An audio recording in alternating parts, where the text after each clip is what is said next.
მე მივიღე გადაწყვეტილება რომ დავტოვო თანამდებობა პრინციპში პოლიტიკაც. დინარაძე, რომელსაც ბოლო ერთ წელში პოზიცია სამჯერ შეუცვალეს პოლიტიკას რეგიონული განვითარების მინისტრის პოსტით ტოვებს. ბოლო თანამდებობა მისთვის ყველაზე ხანმოკლე ერთ თვიანიც კი არ აღმოჩნდა. მეტიც ის ვერც დაანონსებული სახელმწიფო მინისტრის თანამდებობის შექმნას მოესწრო.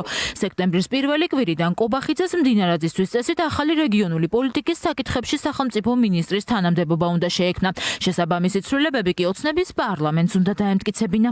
ბევრი საუბარი რომ არ გავაგრძელოთ თემასთან დაკავშირებით შემიძლია გითხრათ რომ ჩემთვის ეს 10 წელი რომელიც პოლიტიკაში ვიყავი იყო შრომის სამშობლოს ერთგულების თუ დაბრუნდები თუ ძალიან დავჭირდები და უშუალოდ და სხვა გამოსავალი არ იქნება საკუთარ გუნდს მარტო ამ შემთხვევაში აქედანვე გარანტირებულად შემიძლია გითხრათ რომ რაღაც გვერდებიდან შემოსვლას რომ შემოჩოჩებას რო ცდილობენ ხოლმე პოლიტიკაში ეს ჩემგან არ იქნება. დინარაძე ჯერ კიდევ გუშინ სამეგრელო ზემო სვანეთიდან და იმერეთიდან საქმიან ფოტოებს აქვეყნებდა და წერდა რომ გუნდთან ერთად სამომავლო გეგმებს განიხილავდა. დღეს კი ცდილობს საზოგადოება იმაში დაარწმუნოს რომ პოლიტიკიდან წასვლას რამდენიმე კვირა ფიქრობდა და მისი გადაწყვეტილება ოცნების საპატიო თავმჯდომარემ დღეს დილით გაიგო.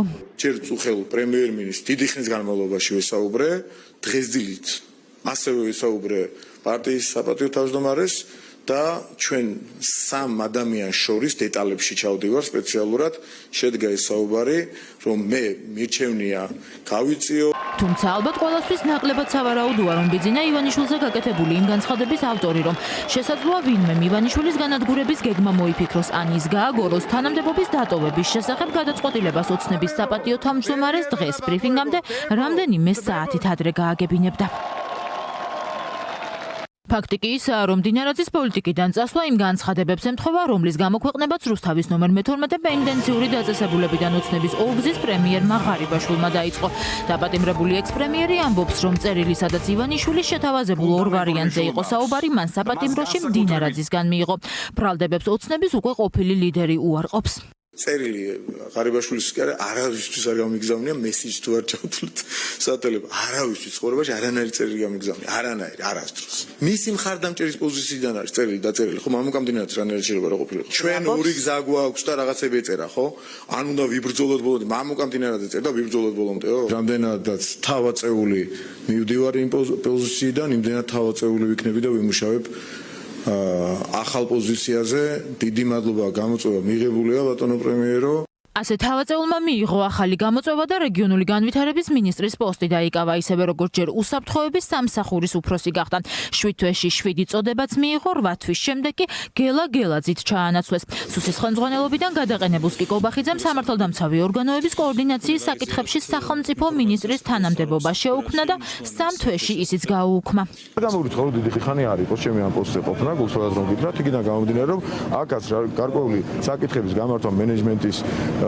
დახვეწა რელსებზე დაყენება ჩემი მთავარი მისია ამ შემთხვევაში და მე თუ სხვაგან იქნება გამოწვევა უფრო მეტი შეიძლება იქაც გადავინასვო ამას არ გამორიცხავ და არ დაგიტოვებთ საინტრიგო ამ კითხვას არაფერს გამორიცხავ ამ მიმართულებით ეს განცხადება კი 8 აგვისტოს გააკეთა თუ მისივე ნათქვამს დავეყრდნობით მაშინ როცა უკვე პოლიტიკიდან წასვლაზე ფიქრი დაწყებული ჰქონდა ოპოზიციისთვის კი მოვლენების ამგვარი განვითარება არასარწმუნოა ფიქრობენ რომ გადაწყვეტილება მდინარაძისთვისაც მოულოდნელი იყო და ის პოლიტიკიდან სახლში ბიძინა ივანიშვილმა გაუშვა ხელისუფლების ოპონენტების შეფასებით მდინარაძე შიდა პარტიულ დაპირისპირებას და ღარიბაშვილის განცხადებების გასაჯაროებას შეეწირა როგორც ჩანს მდინარაძეს ჰქონდა აშკარად ამ ღარიბაშვილის საკითხის მოგვარება, ვინაიდან ეს საკითხი გახდა საჯარო პოლიტიკური რეზონანსი შეიძინა და მან ვერ შეასრულა პირობა, ის იძულებული გახდა გადამდგარიყო. თვითონაც დარწმუნებული ვარ, რომ წარმოდგენა არ ჰქონდა, რომ ეს ამ ფორმით ესე დამამცირებლად გამოისროდა ფაქტიურად და გუნდიდან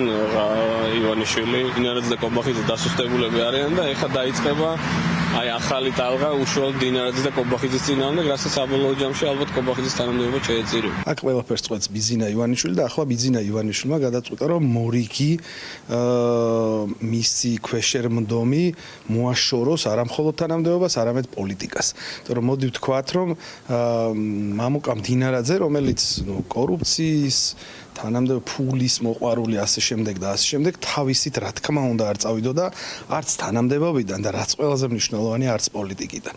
და ეს სიტყვები მე გადავწყვიტე და ფერი რომელიც მამუკა დინარაძეს დღეს ედო აბსოლუტურად შეუსაბამოა ერთმანეთთან.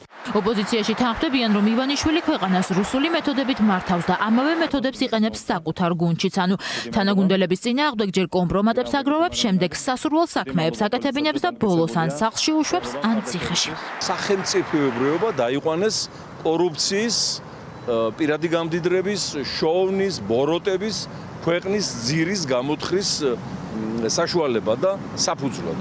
ამიტომ მათი ბედიც ძალიან ხალმოკლეა, სეზონზე არიან დამოკიდებული, მათი სეზონი დამთავრდა, გასაფუჭებელი გააფუჭეს, დასანგრევი დაანგრიეს, საშოვარი იშოვეს.